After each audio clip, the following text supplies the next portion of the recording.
আসসালামু আলাইকুম। আপনারা ইতিমধ্যে দেখে ফেলেছেন নায়িকা হতে এসে খলনায়িকা। বাংলা চলচ্চিত্রে যারাই এসেছেন প্রথমে কিন্তু নায়ক নায়িকা হতেই আসেন, কিন্তু সুযোগের অভাবে তারা অনেকে তাদের লক্ষ্যে পৌঁছতে পারেন না। তাই তারা বিভিন্ন প্রকারের অভিনয় করেন। কেউ খলনায়িকা হন, কেউ সাইড নায়িকা হন, কেউ মা খালার অভিনয় করেন ইত্যাদি। যাক, তবু তো সিনেমায় অভিনয় করেন এবং তারা সবাই প্রতিষ্ঠিত হয়েছেন। এর মধ্যে আপনারা দেখেন প্রথম ছবিটা কিন্তু মায়া হাজারিকার। এই মায়া হাজারিকা চলচ্চিত্রের জগতে আসেন জহির রায়হানের সঙ্গম ছবিতে। ছবিটি মুক্তি পায় 1964 সালে, অনেক আগের ঘটনা। এই নির্মাতার কাছে তিনি নায়িকা হওয়ার ইচ্ছা প্রকাশ করেছিলেন, নায়িকা হতে এসেছিলেন, কিন্তু সহনায়িকা হিসেবে যাত্রা শুরু করেন। এক সময় খলনায়িকা হয়ে যান। প্রায় 250 ছবিতে খল চরিত্রে অভিনয় করা মায়া হাজারিকা 52 বছর বয়সে 1996 সালের 6 নভেম্বর ঢাকায় মৃত্যুবরণ করেন। তবে তিনি কিন্তু বড় লোকের স্ত্রী এবং খুব জাদ্রেল অভিনয় করতেন। তারপরে তাকে সবাই বেশি চিনেন। তারপরে জন হলো আমাদের শ্রদ্ধেয় রওশন জামিল। রওশন জামিল তো ভালো নাচতেন, এটা সবাই জানেন। উনিও নায়িকা হতে এসেছেন, সিনেমা নায়িকা হতে এসেছিলেন রওশন জামিল। পরে তিনি খল চরিত্রে অভিনয় করে দর্শকের কাছে ব্যাপক জনপ্রিয় হয়ে ওঠেন, এটা সত্য, ব্যাপক জনপ্রিয়তা পান। তার অভিনীত প্রথম নাটক রক্ত দিয়ে লেখার মাধ্যমে তিনি 1965 সালে বাংলাদেশ টেলিভিশনে পদার্পণ করেন। 1966 সালে আলী বাবা 40 চোর ছবিতে এবং 1970 সালে জহির রায়হানের জীবন থেকে নেওয়া ছবিতে অভিনয় করেন এবং তার অভিনীত ছবি প্রায় 3 শতাধিক। এবং তিনি 2002 সালের 14 মে মৃত্যুবরণ করেন। অনবদ্য অভিনয়ের জন্য তিনি জাতীয় চলচ্চিত্র পুরস্কার পান, টেনা সিনাস পুরস্কার, সিকোয়েন্স অ্যাওয়ার্ড, বাদশাহ চলচ্চিত্র পুরস্কার, তারকালোক চলচ্চিত্র পুরস্কার ইত্যাদি অনেক পুরস্কারে ভূষিত হন এবং দর্শক হৃদয় জয় করেন। তারপরে মাঝখানে যে ছবিটি দেখছেন তিনি হলেন রানী সরকার। এই রানী সরকার খুলনার মেয়ে আমিরুন্নেসা খানম মেরি চলচ্চিত্রে তিনি অভিনয় করেন রানী সরকার নামে। তিনি অভিনয় জগতে আসেন মঞ্চ নাটকের মাধ্যমে। 1958 সালে মঞ্চের বর্গী নাটকের মধ্য দিয়ে তিনি অভিনয় শুরু করেন। এরপর সিনেমা শুরু করেন দূর হে সুখ কা গাও, উর্দু ছবি দিয়ে শুরু করেন। এরপর 62 সালে চান্দা, নতুন সুর নামে আরও 2টি সিনেমা সহনায়িকার অভিনয় কিন্তু করেছেন তিনি। এবং 63 সালে জহির রায়হানের কাচের দেয়াল সিনেমায় অভিনয় করেন। প্রায় 350 সিনেমায় তিনি অভিনয় করেন। তার নিপুণতার জন্য 2014 সালে জাতীয় চলচ্চিত্র এবং আজীবন সম্মাননায় ভূষিত করে 2018 সালে 7 জুলাই তিনি মারা যান।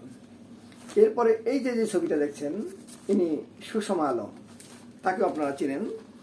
তো সুষমা আলম নায়িকা হতে না পেরে জাদ্রেল খলনায়িকার চরিত্রে অভিনয় করে দর্শক নজর কাড়েন। এই অভিনেত্রীর আসল নাম শামসুন নাহার। হাতে গোনা কয়েকটি ছবিতে তিনি পজিটিভ চরিত্রে অভিনয় করলেও বেশিরভাগ নেগেটিভ চরিত্রে অভিনয় করেছেন। তার মধ্যে অন্যতম বেদের মেজুসনা অন্যতম। তার ব্যতিক্রমী চরিত্র ছিল এই ঘর এই সংসার ছবিতে পার্সোনাল সেক্রেটারি হিসেবে জলহস্তিনী চরিত্রে। কিছু কমেডি চরিত্রে অভিনয় করেন। চলচ্চিত্রের পাশাপাশি তিনি নাটক অভিনয় করেছেন। এই দক্ষ অভিনেত্রী 2011 সালের 11 ফেব্রুয়ারি মারা যান। তো রিনা খান হলো মাঝখানে যিনি দেখতে পাচ্ছেন, রিনা খানকে আপনারা সবাই চেনেন। তো রিনা খান 80 দশকের চলচ্চিত্রে আসা একজন দক্ষ খলনায়িকা হিসেবে তিনি প্রতিষ্ঠিত করেন। তার প্রকৃত নাম সেলিনা সুলতানা। খল চরিত্রের পাশাপাশি তিনি কিছু পজিটিভ চরিত্রেও দেখা গেছে। চলচ্চিত্রাঙ্গনে অভিষেক ঘটে 1982 সালে সোহাগ মিলন চলচ্চিত্রের মাধ্যমে। অভিনয় করেছেন প্রায় 3 শতাধিক ছবিতে। তিনি জানান, নায়িকা হওয়ার স্বপ্ন নিয়ে এ জগতে এলেও খলনায়িকা চরিত্রে তিনি বেশ স্বাচ্ছন্দ্য বোধ করেন।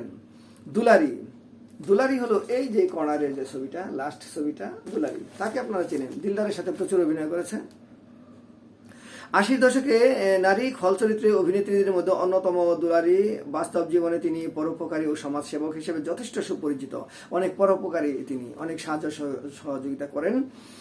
আর এমন পজিটিভ চরিত্রেই চলচ্চিত্রের অভিনয় করতে চেয়েছিলেন তিনি। তার অভিনীত সিনেমার সংখ্যা প্রায় 2.5 শতাধিক। তিনি এখন অভিনয়ের সঙ্গে যুক্ত রয়েছেন। জাহানারা ভূঁইয়া। জাহানারা ভূঁইয়া হলো এই যে দেখছেন ছবিটা, ইনি। তো জাহানারা ভূঁইয়া শুধু অভিনেত্রী ছিলেন না, একাধারে গীতিকার, নির্মাতা হিসেবেও কাজ করেছেন। তার বড় স্বপ্ন ছিল পর্দার নায়িকা হওয়া।